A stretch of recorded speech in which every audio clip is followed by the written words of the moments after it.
Good afternoon. This is Chris Lee and Graham Doty of Southeastern 16, presented by FanDuel. We are here to give you our our top 10 hitters and pitchers this year in the Southeastern Conference. We're doing this about, exactly 8 days before college baseball's opening day. We'll do hitters first. We'll count them down 10 to 1, and then we'll do the same with pitchers. Graham, it is a beauty pageant of great players in this league.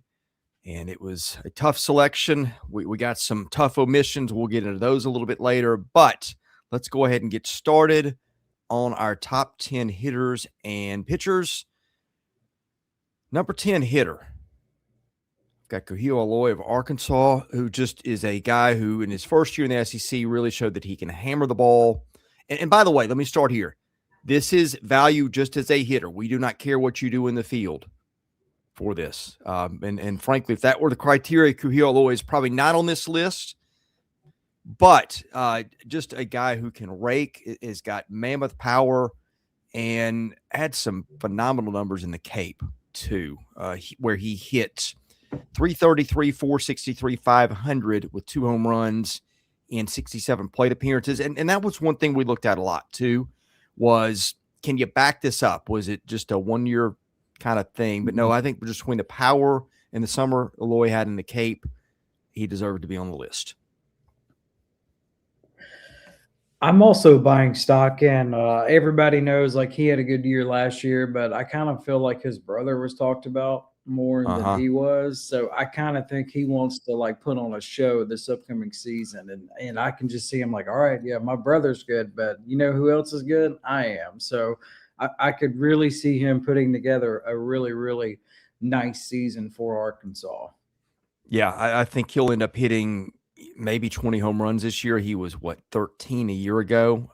But just a guy, when you think power, I think his raw power is at or near the top of the league's hitters this year. All right, we'll get to number 2. And hello, how you doing? Good to have you back here. This one is probably going to get some mixed reviews. And look, he was a monster player at Seton Hall. Has not done it in the SEC yet. I get it, which is probably one reason he's not higher. But Aiden Robbins just lit it up in the Cape. The numbers this year. He hit 307, 391, 545 was his batting average on base and slugging slash line. 6 home runs and 115 plate appearances after just a phenomenal year at Seton Hall. To me, if Aiden Robbins doesn't follow up at that summer in the Cape, I'm going to prove it to me, but he did, and could even end up higher here. We'll see how that goes at the end of the year. Yeah, hits over 420 last year at Seton Hall. So as you said, you're buying stock in him, especially what he did in the summer league in the Cape. So I'm fascinated to see what he looks like. Again, Texas, when you look at them as a team as a whole, they didn't bring in a lot of portal guys, but the 2 that they brought in have a chance to really have a monster impact. Number 8, Caden Curiel of Texas A&M. And frankly, could have ranked him higher. He just has had an issue, I guess, staying healthy. That probably dinged him a little bit. But he is a potential first-round Major League Baseball draft pick next year. When he was in the lineup for A&M last year, he was their best hitter. He is absolutely deserving of a spot on this list, and a guy who's got a shot to, I think, move higher by the end of the season. He does. And just the big thing, not only for A&M fans, but just college baseball fans, like you want to see the best players out there. So he's healthy, ready to go. And, just another year in this system under Coach Early. And I think he's due for a big year for the Aggies. Yeah. Just one of my, if I'm starting a team in the SEC, he's on my list of guys, I think, just in terms of lineup guys, the energy that he plays with. And again, this is just hitting. I think maybe if we figure some other things in there, he might rank even higher. But this is just, what are you in the batter's box? All right, next up, number 7, Henry Ford, Tennessee, the Virginia transfer who the Vols were fortunate to get through the draft. Very highly regarded hitter, has produced in the ACC, highly regarded by pro scouts, and I think set to get in at Tennessee and do what transfer hitters with the pedigree do, which is go and hit a little bit more. Yeah, so this is one of the few transfers, from Virginia, didn't really follow O'Connor to Mississippi State. So I don't know. I just like him. Now settled in Knoxville, and 21 games, or not 21, but 61 games at first base. So this is a guy with a ton of experience. And I don't know, for Tennessee, I know it's a lot of change and, makeover and all that. I don't think offense is really going to be an issue for the Vols this year. And a big reason why Henry Ford is going to be a part of that. Yeah, Ford hit 362 with 11 bombs at Virginia a year ago. And again, is a guy that's probably going to be top 5 rounds in the draft coming up this summer. Mm-hmm. Okay, next up, we've got number 6, Brendan Lawson, Florida, a guy who is starting to get some 1-1 love in 27 mock drafts. Frankly, is he really 1-1 already? And maybe that's a few months back, but it's been talked about. He's that kind of player. By the way, Ford, I think, is going to move to 3rd at Tennessee. I meant to mention that. But, yeah, Brendan Lawson, a guy who came in a year ago and had a terrific year as a freshman, hit 10 home runs, hit 317. Needs to cut the strikeouts down a little bit, but this is a guy who pro scouts just love as a next-level hitter. Yeah, so last year, it just kind of seemed like the plan for him, hey, just get out there in the field. Like, you're just going to play a little bit of everything. Just get as much experience as you can. And he was able to have a big year, especially with all the injuries last year for Florida. So this year, it does seem like third base is going to be his home. He's already getting a ton of buzz, from all the publications coming into this year. I like his game. True sophomore, got a ton of experience last year. I think it's going to be big for him. Like, okay, this is my one position to play for this upcoming season. So he doesn't have to worry about that, like bouncing around in the field. So he's going to play third, and he's going to put together a big season at the plate for the Gators. Lawson hit 333, 398, 519 with 4 bombs in the Cape. I think that's one reason he really took a jump up in scout eyes. By the way, Randy and Bo here, 2 of our better fans. Randy, a Texas fan. Bo, of course, Aggies. Yeah, we already had players we talked about with your teams. So you might want to catch that. You might have some more coming up, too, for both of you. In fact, I'll take the might out of it. We do. So anyway, glad you guys are here. Always good to see the old baseball faces back here in February as we're 8 days out. By the way, it is freezing where we are. It's 20-something degrees in the Nashville area. Just as we got over all that, it's back. I'm ready for it to get out of here. Me too. Okay, number 5, Justin Lebron. Candidate for 1-1 overall. I think Rock Chalowski is the consensus right now. I'm a little mixed on this one. I think he's a phenomenal player, but the splits last year between conference and non-conference were pretty glaring. I think there's a better ball player in there. I think he deserves to be in the top 10. But Justin LeBron's going to need to show a little bit more consistency in league play this year. Mm-hmm. And I think that's totally fair. So that's kind of where he's coming in the 5 spot, right in the middle of our top 10. So the potential is definitely there. I think the big thing for him, number 1, 100% healthy. And then number 2, like, he's just kind of built different. Like, he had options. Like, he could have gone everywhere that he wanted to go a season ago. Loyal, 3rd year of the program. I don't know. I just think he is in line for a really, really big year for Alabama. Yeah. Played that would explain a lot. I mean, definitely pressed. I remember watching him in Hoover going, who is this guy? It doesn't look like the player that we watched the first couple of months. I think was maybe feeling some of the pressure of that, building, hey, this guy could be the top guy in the draft next year kind of stage. So anyway, we get to number 4. This is another one I had a hard time knowing what to do with. I actually had him a little higher on this list and moved him down because he wasn't as good in the Cape as some other guys. And also he's not done it in the SEC. But this guy's a top half of the first round candidate. That's Chris Akopian of Texas A&M, formerly Maryland, who was one of the maybe the most sought after player in the portal, Graham. If not, he was very close. Yeah, he definitely was. Now he lit it up at Maryland and in the Big Ten. So there's a reason why A&M went all in to kind of get him. So high first round draft pick potential. So he's going to be an everyday guy for the Aggies this upcoming season. So really, he's kind of intriguing just because like earlier it was announced by the SEC preseason first and second team, like he wasn't on it for either one. So, maybe that will just give him ammunition and, his first year in College Station, he can light it up for the Aggies. Last year at Maryland, he hit 375, 502, so got on base a little bit over half the time, slugged 656, 14 bombs, walked a little bit over twice what he struck out. I think the issue is it's going to be a lot tougher competition in the SEC than it was at Maryland. And, Big Ten's got some good teams, but week in and week out, it's nothing like that. His slash line in the Cape was 258, 333, 364. Did have a couple of home runs and did what he does. Walked more than twice what he struck out.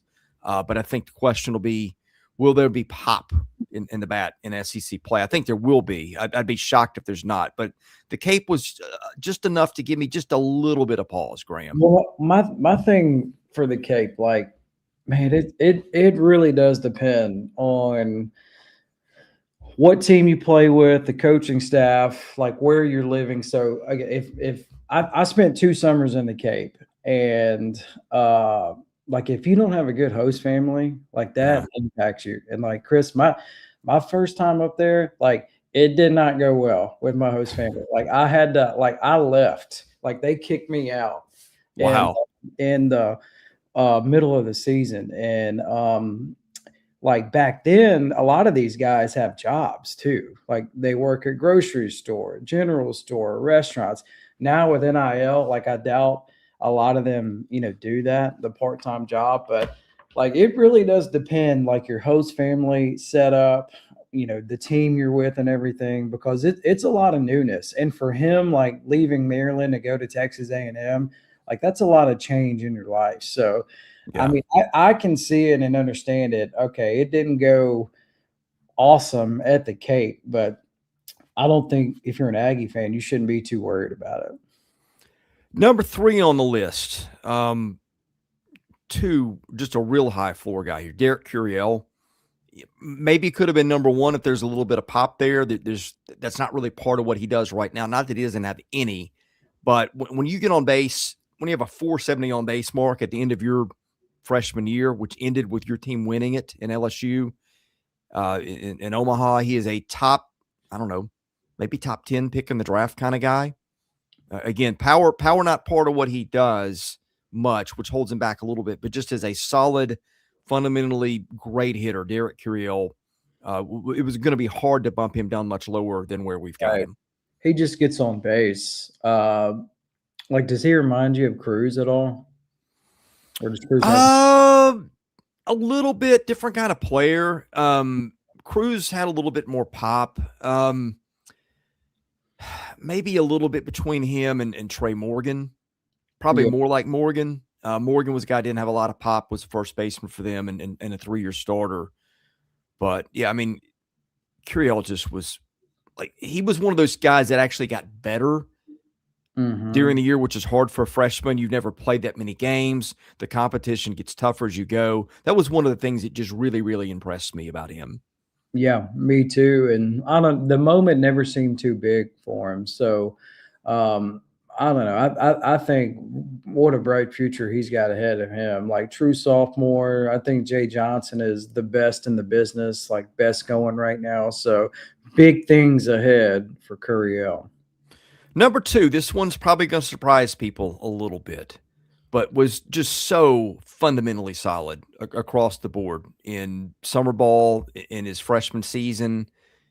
And they played a brutally tough schedule. That's Chris Rembert at Auburn, who's probably a first-round second baseman as a draft-eligible sophomore if you hold the draft today.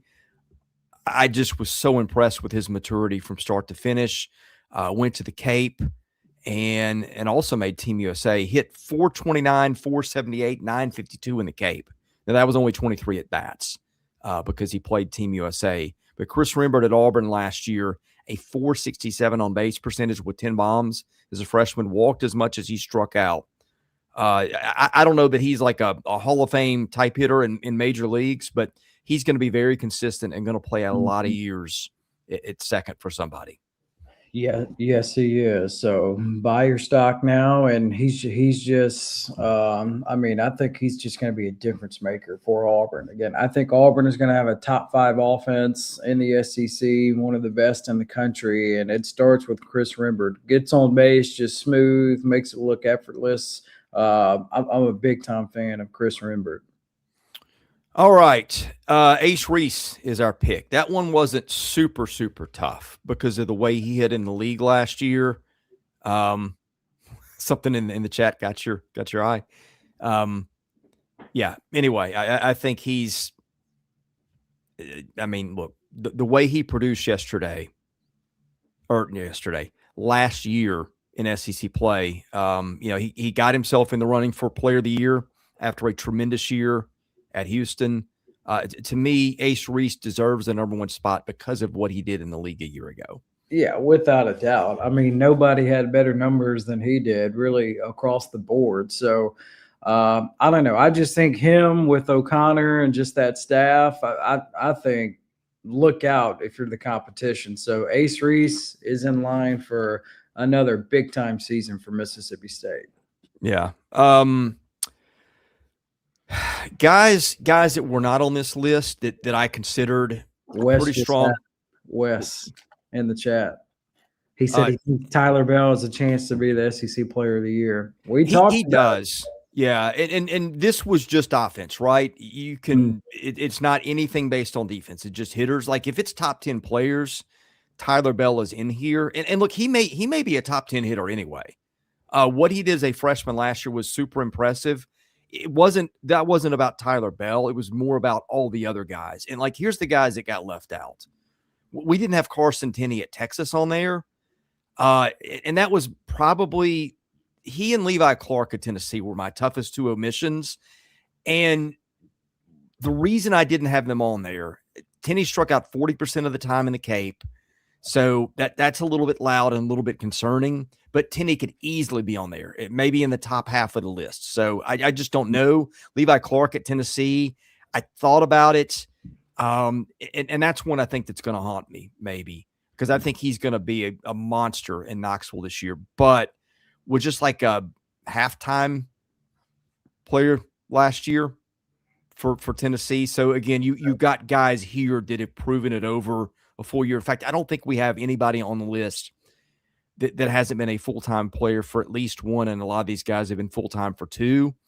So, sometimes you're just looking for reasons to, pick guys and not pick guys. And that one made it a little bit easier. The fact that he's not played a full season in the SEC. Ryder Helfrich at Arkansas. If it's just top 10 players, throw in the defense, he's on there. Cam Kozel at Arkansas. Again, want to see him do it a little bit longer. Cade Curlin at Florida. Had his year abbreviated a year ago with injury. And Trey Phelps at Georgia. Everybody's kind of forgotten about him because he was just kind of okay last year. I mean, this time a year ago, Trey Phelps was going to be a first-round pick as a draft-eligible sophomore. Didn't have the year he wanted to have, and so he came back to school. And then there's all kinds of other guys you could mention. If you're going, maybe breakout guys, Braden Holcomb at Vandy made the first team today or second team at SEC, but just hasn't produced consistently. Eddie Madrigal at Auburn was a guy you could have considered. Any number of Auburn guys. Cade Ballou, if he steps up. It was a brutally tough list to try to sort through. Somebody has Jake Brown in here too. That's another one that could end up there. Look, just about everybody on this list, is kind of a, first or second round pick through major league eyes. And it's a tough crowd to crack. It is. And like one you said, Ryder Helfrich, like he's first team preseason SEC. So that tells you how good the conference is when you got a preseason first teamer that's not in our top 10. Yeah, and Grohovac, another one, could have been there. Between recovering from the shoulder and just pretty high strikeout totals, that was kind of a separator. But yeah, I mean, he could easily end up on that list. I mean, I know I've left off like a lot of really good hitters too. So it's just that kind of year. Let's pay some bills quickly. And before we get to pitchers, we'll do those next. ROKFORM, they make the world's strongest magnetic phone case. Graham, you turned me on to them. They protect my phone case. I've got the magnetic phone vent clip for my car, which is just phenomenal. Love their product. You guys will too. They make military grade phone cases. You can drop them. It's like nothing ever happened. I know we both use ROKFORM and love their stuff. Yeah, look, everybody has a phone, right? But the ROKFORM makes the best cases. Look at the magnet right there. This thing will stick on anything and everything. Refrigerator, when you're doing your laundry, like it is that powerful. I love it when I travel, just hanging on, clipping on, right in front of my, steering wheel, really. So you get a good look at where you're going. So again, it's a outstanding case. Can't recommend them enough. If you're in the market for a new case, check out ROKFORM. Yeah, they make other stuff too. Phone accessories, golf speakers, just a tremendous line of products. And we are thrilled that they are helping sponsor our channel. 25% off at ROKFORM. I think it's SEC25 is your code. That's ROKFORM.com. Also brought to you by Collar, another company you turned me on to. Man, their shirts and their pants are phenomenal. Like, you get them out of the package and you're going, how did these not cost twice what they cost? Yeah. Oh, yeah. No doubt about it. So, Collar, hey, look good, feel good. These guys will make you look and feel good. So, make great shirts, pants, ties, suits, quarter zips, you name it, wrinkle-free, stain-free, breathable. And as you said, what I like, it's not going to cost a fortune to get you a couple of shirts. So, great customer service as well. Collar, they're the best. Hey, look, you could not take advantage of what I'm about to tell you, and you would still be thrilled with the value that you get for their clothes. And they fit super well too, by the way. But SEC 16 gets you 16% off at Collar. Use that promo code. Help us out, but more importantly, help yourself out, because once you get their clothes, you're going to be sold. And man, I sure am. Speaking of companies we like, I got my Icon wallet in the mail the other day. It's kind of a modern style wallet with the credit card holder, money clip, all kinds of stuff, fits in your pocket nice and neat, keeps your stuff together. They've got little tabs with your favorite SEC team's logo on it. Icon Wallet's new client of ours here, Graham. Love their stuff. I know you do too. Yeah, I was thinking the other day, man, when I was in high school, the wallet I had was like a brick. It's like the kind you put in a trench coat. Man, I thought I was killing it. It's like, no, I couldn't use that wallet now. That's why Icon Wallets comes to the picture. It's thin, man. You can put your obviously your money, but your cards, ID, like, and it's thin, fits in perfectly. Man, they do such a great job. Father-son company as well. So if you're in the market for a new wallet, check out Icon Wallets. Yeah, I took my old wallet when I got my Icon wallet and just took all my stuff out of it. It fit in there perfectly, fit in there actually better. You're going to love Icon wallets. Like, if you don't have a modern style wallet, that's where you need to go, because their stuff is just genuinely terrific. Okay, back to it. Let's get to our pitchers. We're going to count them down. Same thing with pitchers. There were some tough omissions here. We'll get to those omissions later. I started at 10 with Cole Gibbler at Arkansas, who I don't know that he's got a role right now. Well, he's got a role. It just may be out of the bullpen. Listening to Dave Van Horn speak this week. But, I mean, hey, if he gets a starting role and seizes it, he is good enough to be number one on this list at the end of the year. Mm-hmm. He struck out 45% of the hitters he faced in college ball last year, and then spent his summer on Team USA. He's got a breaking ball that I think they had like a 60% swing and miss rate, something just crazy. Jeez. Cole Gibbler is insanely talented.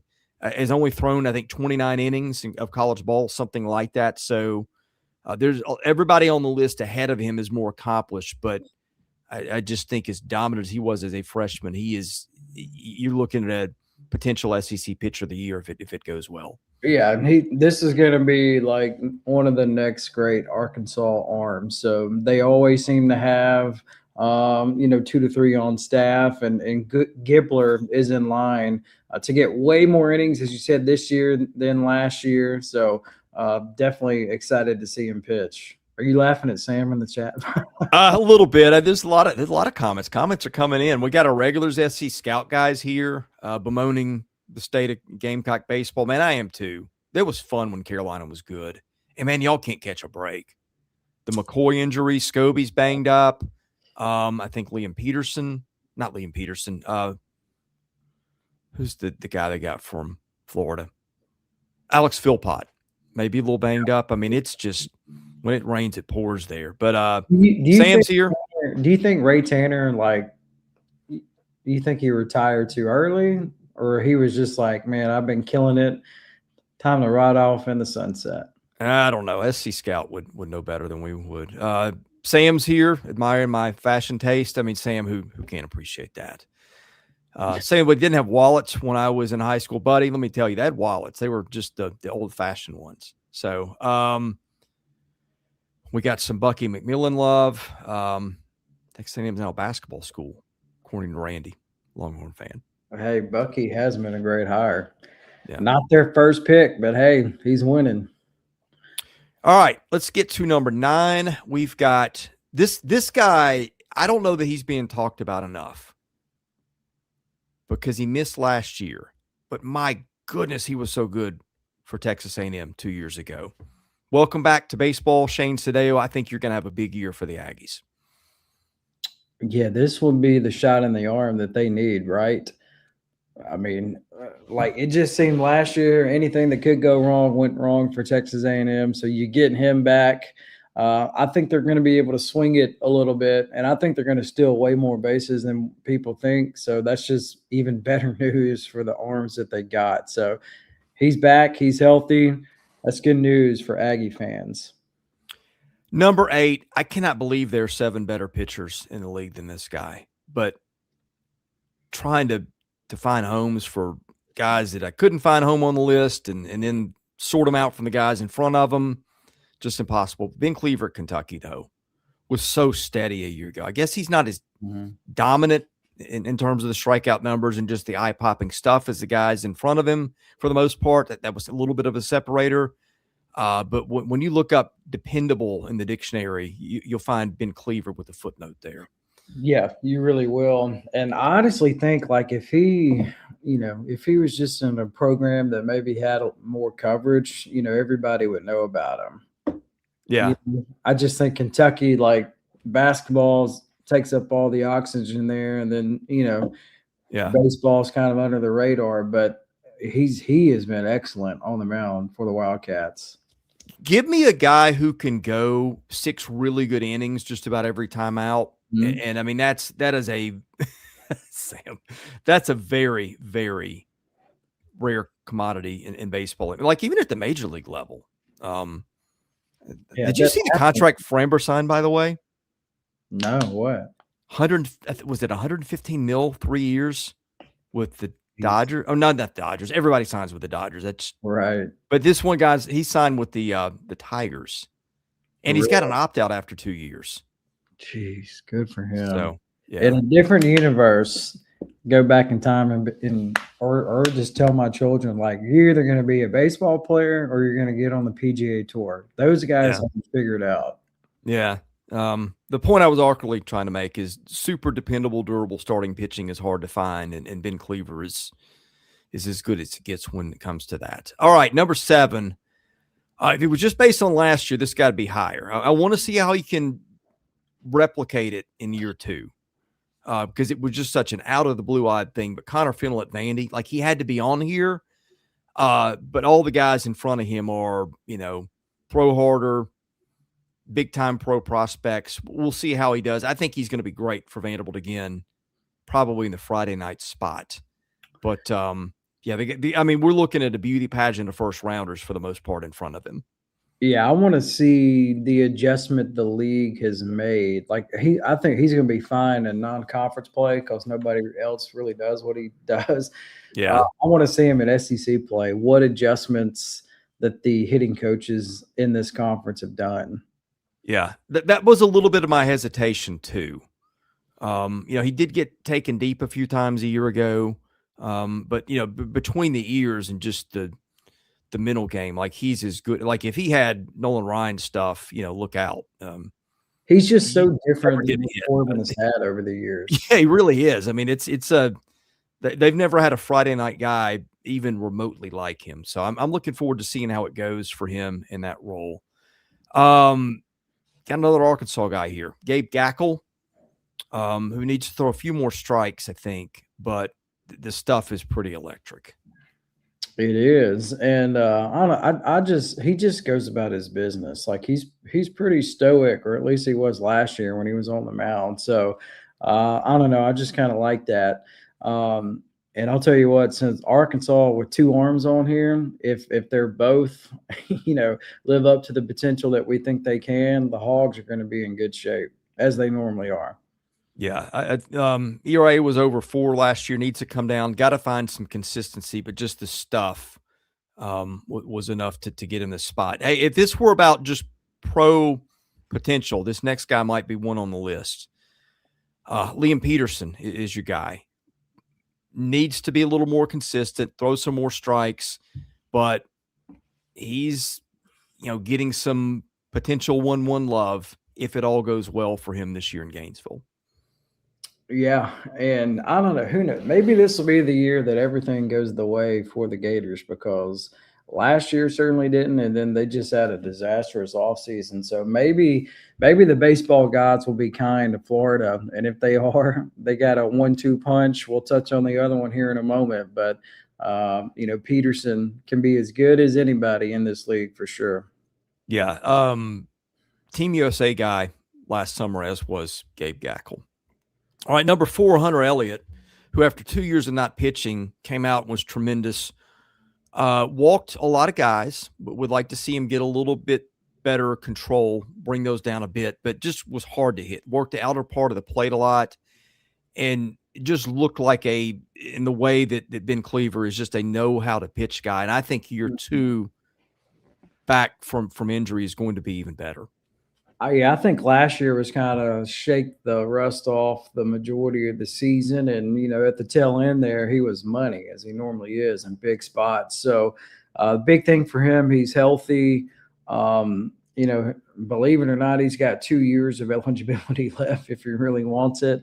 I don't think that he's going to be at Ole Miss for 2 more years, but he's going to be the Friday night guy. He's getting a lot of love already. I saw either D1 or Baseball America picked him as the SEC Pitcher of the Year. So, going back to his true freshman season, like he has thrived in big moments, and I expect him to have another big year for Ole Miss. Yeah, when the dust the rust off, looks like 2.94 ERA and 86 innings. That's pretty special. So, should have another big year. Speaking of special, Aiden King, Florida last year. You don't see numbers like his very often. Just did not allow a lot of runners. Struck out almost 3 times as many as he walked or hit. 2.58 ERA and 73 1/3 is a true freshman. That is rare. I think he's the best pitcher on his own staff ahead of Liam Peterson, but we'll see.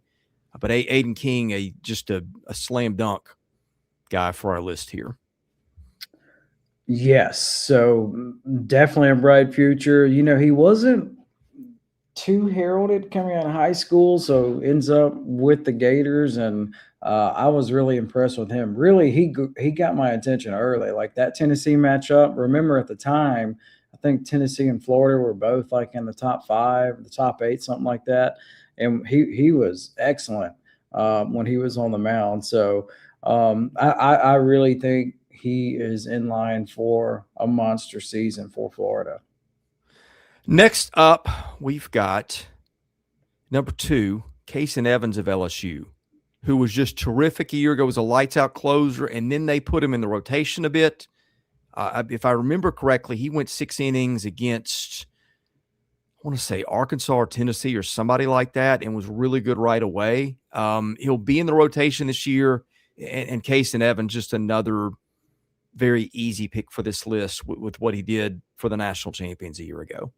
Yeah, without a doubt. Just because he can do a little bit of everything at a high level. So made the SEC freshman team, was an All-American, depending on what publication you look at. So, his ERA was 2 a season ago in 52 innings. So he is in line for a big, big season. And LSU, like, they're going to have a good offense, and with him on the mound, I mean, this is why we're so high on LSU coming into this season. Yeah, he's kind of it's almost like a 1A and 1B with the year these guys had a year ago. But Dylan Volantis was just a little bit better, just in terms of the overall numbers. Less than a runner per inning. Had a 194 ERA, struck out 38% of the hitters he faced, walked or hit 8% of them, and a really heavy ground ball tilt too. 2.5 ground balls to every fly ball. That's going to play anywhere. Interested to see what it looks like in a bigger role with more innings. None of these guys were locks for their spot, but when you look at what he accomplished a year ago, I think Dylan Volantis to me was kind of a clear number one. Without a doubt. And that's why it's exciting. We may get more opportunity to watch him pitch this year. He's going to get more innings and all that, but he was incredible last year in Austin, and just the track record of Schlossnagle, just buy stock in Volantis. It's off the charts for sure. Yeah. I mean, guys we could have put in here, boy, there's a bunch of them. Hunter Johnson has a couple state arms in the chat. Yeah. I think, again, I leaned a little bit more on have proven it as a separator, which is one reason Tegan Coons didn't make the list. I actually had him in at one point, bumped him out for Cole Gibbler. Cooper Moore, Kansas transferred at LSU, was a guy I thought about. Big one, yeah. Zach Cowan at LSU. I mean, I love Christian Chatterton at Auburn. Hasn't produced enough to get on there. I mean, if you're Texas, you could go, hey, Max Grubbs would like a word here with the career he's had. If you want to project, certainly Valencius and McPherson at State, maybe even Duke Stone could be on there. Tennessee had several guys that you could talk about. Landon Mack, if he takes a jump up, Brandon Arvidsson, Coons, Bo Rudy. If Austin Nye takes a jump at Vanderbilt, he could be on there. Weston Moss at A&M, another guy that could, blossom in a move to a starting role. If you want to project a little bit at Kentucky, you're talking Jackson Jelkin, Nate Harris, who had a good year a year ago for Kentucky. Cade Townsend at Ole Miss doesn't belong there yet because, 6.5 ERA a year ago, but pros love him. Could take a big step up. Zane Adams, can't make the list. He's got a chance to take a big step up at Alabama. Jake McCoy, a guy that had a chance to crack the top 10 at South Carolina, maybe if the summer translated, but he won't pitch this year because of injury. So, and I'm sure I'm leaving out guys there's somebody just now I didn't mention that'll make in the list. Because the league's got and probably a freshman, but it's the picks were tough both on the hitting and pitching side. I do like your Chatterton pick at Auburn just because it seems like he's going to be the guy, and the track record of Butch, we've seen what he's done over the years. He's had 2 high first round draft picks. Not saying that's going to be Chatterton, but Butch always seems to have a guy on Friday nights.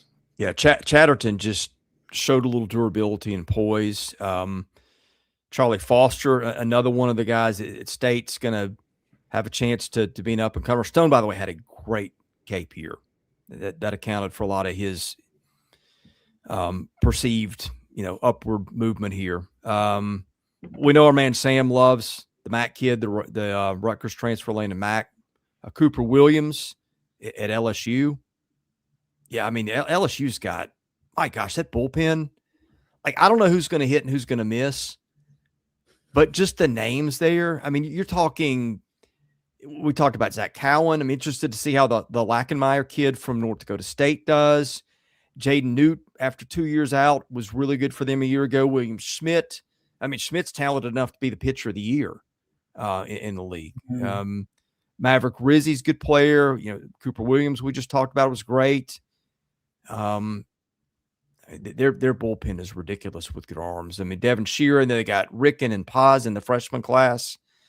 Yeah, they are just loaded on the pitching end this year. They are. You sensing a trend that we picked a lot of LSU pitchers? Yeah, well, it's a beauty pageant out of that bullpen. And Wes, you're right. I don't know who Oklahoma's guy is going to be. Nobody as accomplished as the guys on the list we just had, but we know what he does with pitching. Did I see that Cam Johnson's going to be their Friday guy? I could have sworn I saw that on Twitter yesterday or somewhere online. Which I'm hoping for it, man. I'm hoping he becomes the guy that everybody thought he would. Bo also in the chat said A&M needs fresh corn to take a step. Well, he's preseason second team by the coaches, so they're high on him. Yeah, that one I didn't see coming. Now I granted I may well have missed something, but like if Caden Freshcorn is an all SEC guy with all these other dudes we've gone over already, look out. Yeah, I mean, really, he's going to be. I don't think he threw this summer, but was pretty good for them last year. I think was a freshman a year ago, so I think he was one of the relief selections. Gosh, we're 8 days out, man. I know, and I don't know. It feels like it takes forever for college baseball season to get here, and then once it gets here, we're off and running. So can't wait. But also, I do feel like the winter storm has had an impact on this because that kind of changed the plans for some teams. Like I know it impacted Tennessee. Ole Miss had to go down to Jackson just to be able to practice, just because of all the damage done in Oxford. Wes said that Cam Johnson is their Friday guy. So Mason Bixby, I think, is going to be their 2 from TCU. We talked about him. I did with Skip Johnson the other day, and we brought that up as a breakout guy. LJ Mercurius from UNLV. Yeah, he'd be a logical starting pick after what he did a year ago. Drew Rerick at Texas, who just didn't pitch on that really, really talented staff a year ago. But I think will be probably a typical, Skip Johnson gets some talent and coaches it up, and it looks pretty good. So struggled a little bit in the California League, but development of pitching is not been Skip Johnson's issue. So I'm interested. I don't think we know who the guys are going to be, but there's if Cam Johnson steps up and throws strikes, then he's on this list. Yeah.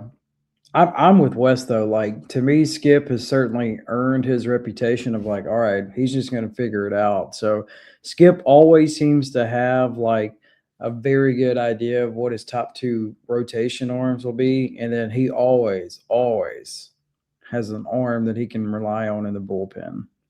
Randy wants to know if we're coming to Bluebell for the Texas. Man, I'd love to. I've never been to either. I've been by Texas campus, never been to A&M's. I need to get there. Ever? You've never been there ever? Really? I've been to 48 states, but I've never been to College Station. Okay. For a second, I thought you said you never been to Texas. It's like I've been in Austin, near the campus, but I need to look up when it is. Maybe we'll see. Bluebell Park, it's awesome. Like, yes, they give out ice cream, all that stuff. Like they blow the bubbles. It's phenomenal. But College Station is great. Wife's side of the family, like they're all Aggies, and whenever we go out there, Torchy's is one of our go-to spots. Yeah, I will. I'll be down for the ice cream. Bluebell is phenomenal. It is, yeah. Their homemade vanilla is like Bluebell. We need you guys as a sponsor. Like we'll We'll wrap your Speaking product like into right now. It might be as big as a house by the time I'm done with it, but Yeah. Oh yeah. There's a reason why all the owners of these ice cream companies haven't made it to 60.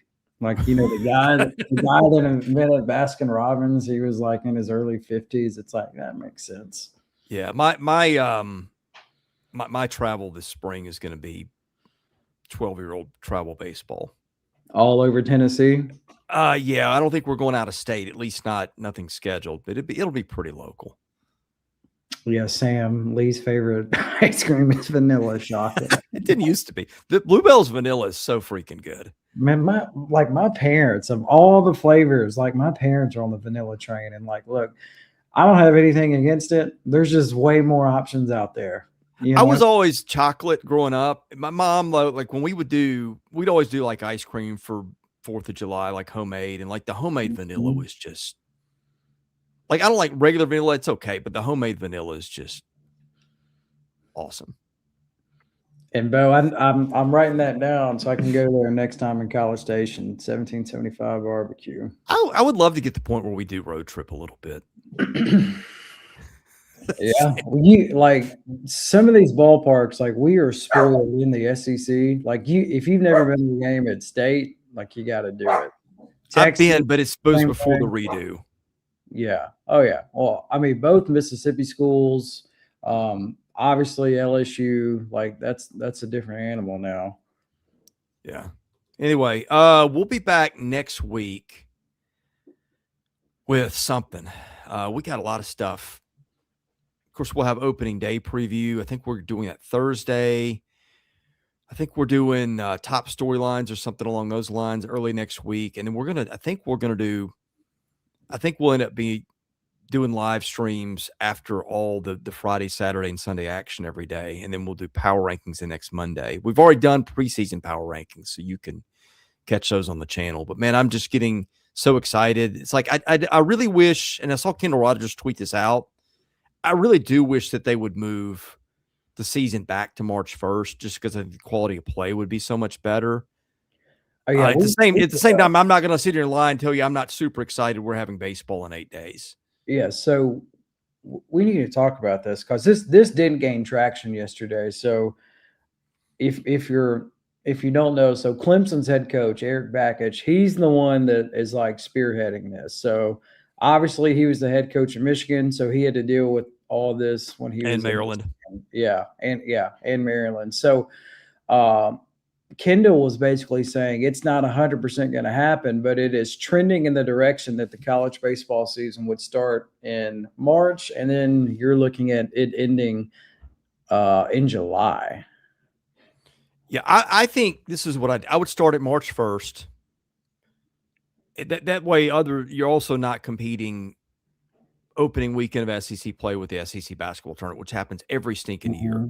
Like, I'm already going to my mind, like, I'll be in the building for the basketball tournament. And then, 7 minutes down the road, Vandy and LSU will be first pitching on Friday night. I'm probably going to go baseball, depending on what the basketball schedule looks like. But I hate that. I think it takes away. I would, if it were me, I would start it first weekend of March. I would start Omaha 4th of July weekend.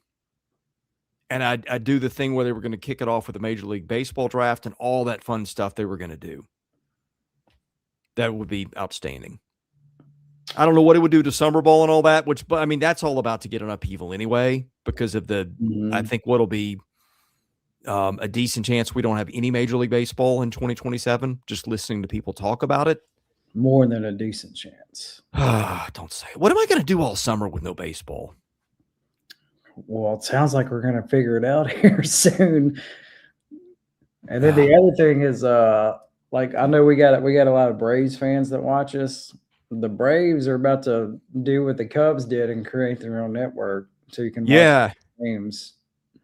I think that's going to happen other places. By the way, Wes, I need to know the story of the batter's eye. Did it get blown down with a storm? Feel like there's a story there. Mac was here in my host family. Oh yeah, can we tell on air? I'll do my best. So the way it works for the Cape League, all these teams, like these teams reach out to people that live there year round. So it's like very detailed, organized, and everything. So when I learned that I was going up there, like I did it all through the church and like not through the team.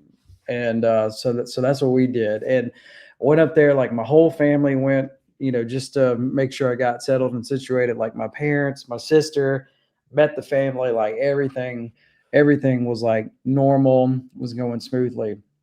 No, what I didn't know until after the fact, like when my family left, the dad in the family like got let go from his Oh, job. So like they looked at me like I was like a person to watch. They had two children, probably elementary school, middle school age, and like they viewed me as like he's gonna watch our children for free. And oh, it's like, well, it would have been I'm nice to know on the working. front end. Yeah, it's like, well, I'm working, like I'm broadcasting games and like, I had a part-time job, like all this stuff. So man, I'll never forget it. One day, woke up, getting ready for the day, go downstairs, everybody is there, say, hey, like I'm gonna leave, let me go get some breakfast and then I'm going to be back. And so did that, got back, was eating, finished eating, and then the mom of the family, man, I'll never forget it. She came into my room, and at that time I never had an adult that like wasn't my parent just like lose it on me. Oh man. And like I'm talking, she's like screaming, yelling, cussing at me. And in my mind, I'm thinking like, okay, I'm just gonna have to sit here and take this because if I go back and forth, like this is gonna Uh-huh. escalate and this is gonna be like you're married, you know how it goes. Like you have these arguments. It's like, is it really worth it to like dive into this right now? So didn't say a word, sat there, took it, and then the whole family left. And again, that was my first time, not from one of my parents, just to be screamed, cussed at, all that stuff. So they Wow. leave. I called my mom and told her what happened. And she was like, we got to get you out of there. And I said, couldn't agree more. So I literally got all my stuff while they were going running errands, got all my stuff, threw it quickly in the car, my car. And then it hit me. It's like, well, where am I going to stay now? Like, what am I going to do? So like the man that helped me out, David Kellum, the voice of the Ole Miss Rebels, he was like, "There's this lady that lives up there. Her name is Cindy Johnson.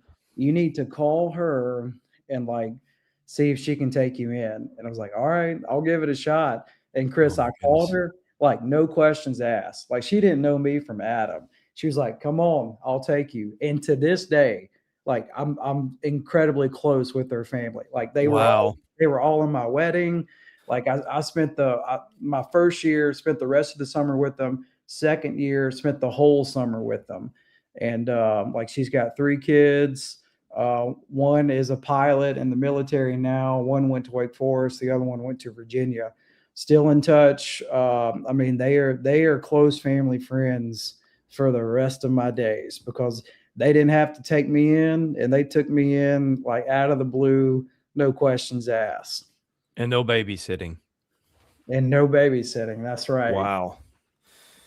Well, we'll be back next week with our baseball coverage, our Graham abandonment stories, whatever comes up. I always appreciate you guys here in the chat.